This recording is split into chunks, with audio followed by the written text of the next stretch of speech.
L'homme passa le bas autour de son cou, détendit l'élastique et vida toute la boue qu'il contenait. Ils avaient prévu de transporter la terre de cette manière.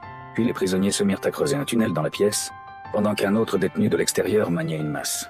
Les deux bruits se confondaient parfaitement, et les gardes allemands ne remarquaient rien d'anormal. Bientôt, ils percèrent un trou. La nuit, ils entassaient la terre dans des sacs.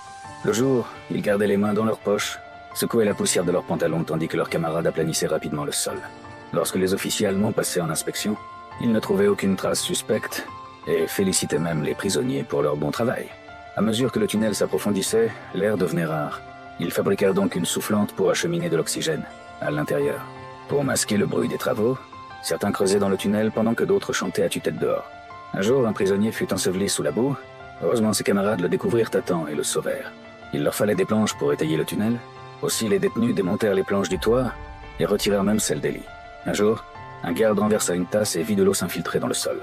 Il versa de l'eau sur le sol et entendit un ruissellement sous ses pieds. L'officier allemand déplaça la cuisinière et découvrit le tunnel creusé.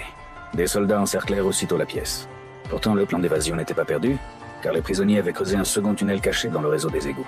Chaque fois que des gardes venaient contrôler, leurs camarades donnaient un signal. Ceux qui se trouvaient dans le tunnel en sortaient aussitôt, maçonnaient une brique à l'emplacement troué, et versaient un seau d'eau dessus pour dissimuler toute trace. Un mois plus tard, le tunnel était enfin terminé. Les prisonniers sortirent par l'ouverture l'un après l'autre. Le premier à émerger vit que la sortie était encore à 10 mètres du bois, exposé au projecteur de surveillance. Dès que le garde eut le dos tourné, il se précipita dans les arbres, puis tira une corde pour avertir son camarade. Celui-ci sortit du tunnel et prit la fuite vers la forêt. Mais le malheur arriva. Un prisonnier trébucha et tomba.